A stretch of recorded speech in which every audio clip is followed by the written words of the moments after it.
Hi, in my first video I did a review of my installation of the S&B Filters particle separator. After completing the installation, I was not really satisfied with how the routing of the intake tube was done. So I've made some adjustments to the original factory routing. The original factory routing comes out of the box here, and this black piece I have actually twisted and I've actually shortened it. Originally that black piece, and I cut off some of it here, did this. And not only did it this extra piece here, but it actually came out at about this angle, pointing backwards. I really found that that was not appropriate. It caused the tubing to come up, and according you saw my other video, hopefully, it came up, and then I had to put it on the outside and then bring it around. I really wasn't satisfied with that mounting. It did two things. It started to impede into my storage area here. It didn't work real well with my antenna bracket, and I just think that the general installation was not as good as it could have been. So I've made some changes. I'm going to use a piece of PVC kind of to demonstrate what's inside this shroud that comes out of the airbox. So basically what they did was they created this right angle assembly. It's one piece. It is this black material right here. This was the piece I cut off of it.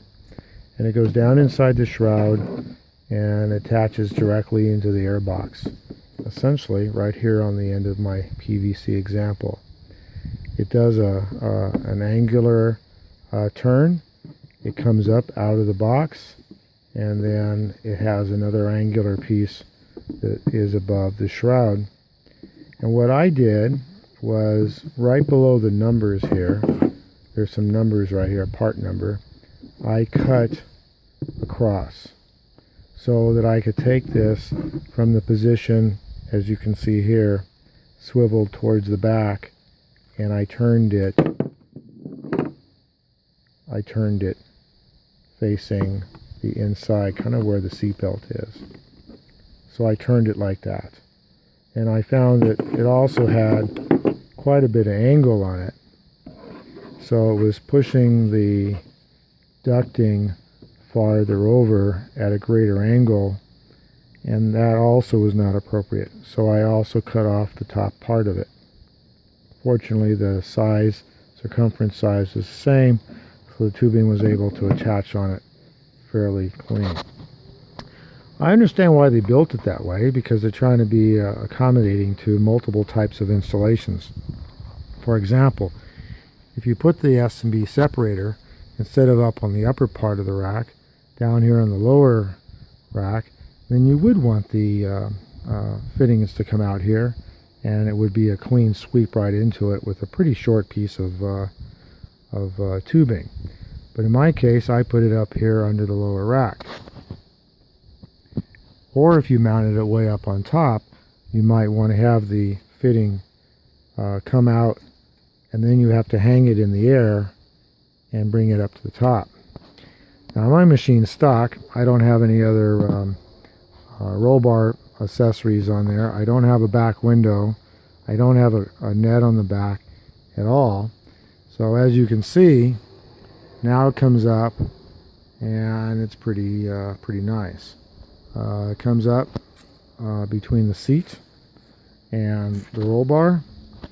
It's out of the way to the seat belt, the factory seat belt, and if you happen to install a 4-point restraint, they use this bracket right here for the 4-point restraint, and this one here for the passenger seat, and you can see the tubing is just on the side of it, so I don't believe it would be in the way of a 4-point restraint.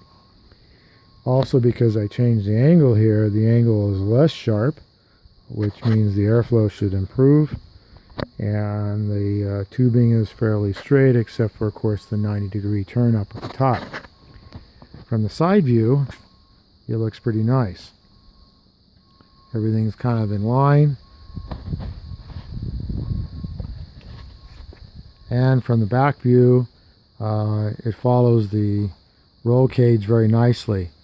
It also provides a larger opening in the back of the machine here for my two mirrors to see through, see vehicles behind me.